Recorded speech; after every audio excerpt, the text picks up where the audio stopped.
Hello viewers, welcome to my channel analysis IQ। जैसा कि आप जानते हैं कि आजकल डी डॉलराइजेशन की टर्म काफ़ी ट्रेंड में है।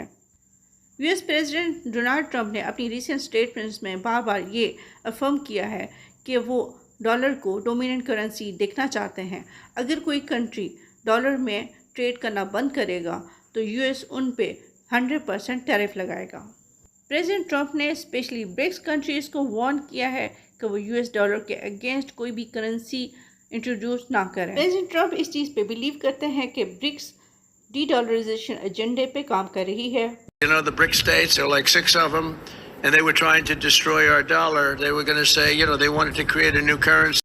ये जानने के लिए कि क्या वाकई ब्रिक्स डी डॉलराइजेशन के एजेंडे पे काम कर रही है, ये जानना ज़रूरी है कि डी डॉलराइजेशन है क्या। डी डॉलराइजेशन ऐसी सिचुएशन है जिसमें कंट्रीज़ यूएस डॉलर पे अपनी as a reserve currency dependence कम करें और बायलैटरल ट्रांजैक्शंस में किसी और करेंसी को as medium of exchange use करें। ये भी एक हकीकत है कि आज तक डॉलर एक डोमिनेंट करेंसी है। करंटली ग्लोबल फॉरेन करेंसी का 59% रिजर्व डॉलर की सूरत में एग्जिस्ट करता है। Globally most of foreign exchange transactions dollar की सूरत में होती हैं, लेकिन यूरोजोन एक एक्सेप्शन है जहां यूरो की करेंसी यूज़ होती है। यूरोजोन में करंटली 20 कंट्रीज़ हैं जो अपनी म्यूचुअल ट्रेड में डॉलर के बजाय यूरो यूज़ करते हैं। डॉलर ग्लोबल ट्रेड में मेजर रोल प्ले करता है। 54% of foreign trade invoices globally dollar की सूरत में होती हैं। पूरी दुनिया का 64% डेट डॉलर की सूरत में डिनोमिनेटेड है। इट मीन्स अगर फॉरेन गवर्नमेंट्स को लोन चाहिए तो डॉलर की सूरत में लेती हैं। डी डॉलराइजेशन के ट्रेंड को समझने के लिए सबसे पहले स्विफ्ट के बारे में जानना ज़रूरी है। स्विफ्ट एक ऐसा सिक्योर मैसेजिंग सिस्टम है जिसको ग्लोबली 200 कंट्रीज़ में 11,000 banks and financial institutions use करते हैं। सिंपल वर्ड्स में इसको बैंक का व्हाट्सएप कह सकते हैं। इसके थ्रू ट्रांजैक्शंस नहीं होती, बल्कि किसी ट्रांजैक्शंस के लिए मैसेज ट्रांसमिट किया जाता है। ये सिस्टम यूएस डोमिनेटेड है और ओवरऑल ग्लोबल ट्रांजैक्शंस में इसका यूज़ होता है। इस कंटेक्स्ट में ये क्वेश्चन रेज होता है कि यूएस अगर एक स्टेबल करेंसी है तो कंट्रीज़ डी डॉलराइजेशन की तरफ क्यों जाना चाहते हैं। इसके पीछे 5 मेजर फैक्टर्स हैं, जिनमें सबसे इम्पॉर्टेंट इकोनॉमिक कंसर्न है। जब डेवलप कंट्रीज से लोन लेते हैं तो वो यूएस डॉलर में लेते हैं। यूएस डॉलर उनकी लोकल करेंसी के अगेंस्ट स्ट्रॉन्ग करेंसी होने की वजह से उनके डेट को एक्सपेंसिव कर देता है, जिसकी वजह से कंट्रीज़ को डॉलर की सूरत में लोन वापस करना काफ़ी मुश्किल हो जाता है। दूसरा मेजर फैक्टर्स कंट्रीज़ का फियर फैक्टर है कि अगर वो यूएस के पॉलिटिकल एजेंडा को कंप्लाई नहीं करते तो उन पे यूएस सैंक्शंस या टैरिफ लगा देगा। इस तरह से उनकी पॉलिटिकल इंडिपेंडेंस या सॉवरेनिटी कंप्रोमाइज़ हो जाती है। इसके अलावा मेजर फैक्टर्स पॉलिटिकल एजेंडा भी हो सकता है। इस टूल को कंट्रीज़ यूएस की हेजेमनी को चैलेंज करने के लिए यूज़ कर सकते हैं या फिर यूएस के अगेंस्ट ग्लोबल इन्फ्लुएंस को एनहेंस करने के लिए यूज़ कर सकते हैं। इस चीज़ को हम यूएस के अगेंस्ट चाइना और रशिया के कंपटीशन के कंटेक्स्ट में समझ सकते हैं। डी डॉलराइजेशन के ट्रेंड के लिए इन कॉमन फैक्टर्स के अलावा एक मेजर फैक्टर्स टेक्नोलॉजिकल एडवांसमेंट भी है।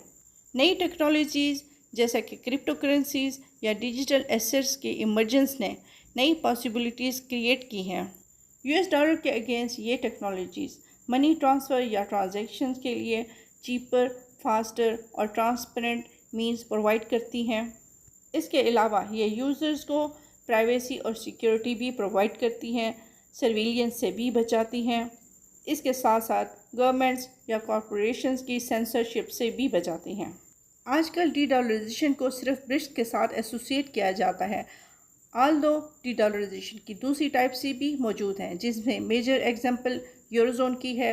यूरोजोन डॉलर के बजाय यूरो की करेंसी यूज़ करता है। यूरो की करेंसी 1999 में इंट्रोड्यूस की गई और इसको इनिशियली 19 यूरोपियन कंट्रीज़ ने यूज़ किया। इसका मेजर मकसद ये था कि कॉम्पिटिटिव इकोनॉमिक ब्लॉक इस्टेब्लिश किया जाए। अब हम इस चीज़ पे फोकस करेंगे कि क्या ब्रिक्स डी डॉलराइजेशन के एजेंडे पे काम कर रहा है या नहीं। ब्रिक्स 5 मेजर इकोनॉमीज़ का एक पॉलिटिकल और इकोनॉमिक ब्लॉक है, यानी कि Brazil, Russia, India, China and South Africa.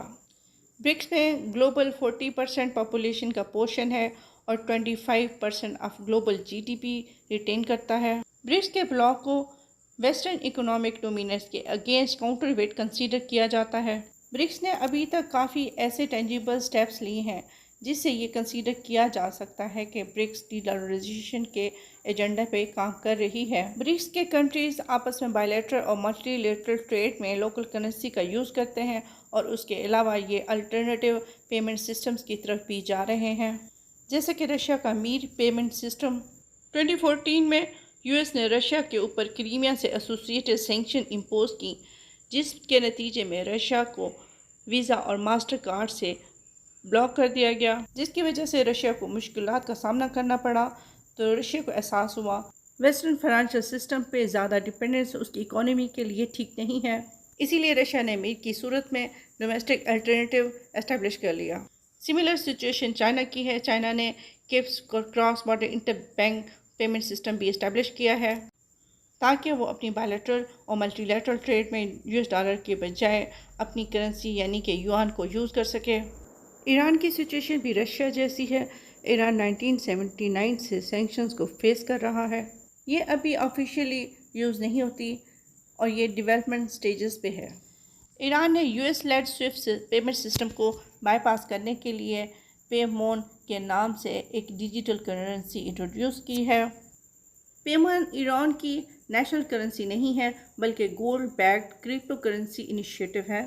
Local currencies में ट्रेड के अलावा ब्रिक्स ने फाइनेंशियल ट्रांजैक्शंस के लिए और अपने कंट्रीज़ को फाइनेंशियल सपोर्ट के लिए न्यू डेवलपमेंट बैंक भी इस्टेब्लिश किया है। एनडीबी ब्रिक्स कंट्रीज़ के लिए western institutions like world bank, IMF के अगेंस्ट एक अल्टरनेटिव के तौर पे एक्ट करता है। अगर हम डीडॉलराइजेशन के कंसेप्ट को हकीकत जान लें तो क्वेश्चन रेज होता है कि इसका यूएस पे क्या इम्पैक्ट हो सकता है। तो उस सूरत में यूएस डॉलर पे डिपेंडेंस कम हो जाएगी, यूएस के ट्रेजरीज और बॉन्ड्स की डिमांड भी कम हो जाएगी। यूएस के लिए इसके डेफिसिट्स और डेट को फाइनेंस करना मुश्किल हो जाएगा। उसके साथ साथ यूएस का ग्लोबल पेमेंट सिस्टम पे कंट्रोल भी कम हो जाएगा और मेजर इम्पैक्ट ये है कि कंट्रीज़ की पॉलिसीज़ पे उसका इन्फ्लुएंस भी कम हो जाएगा।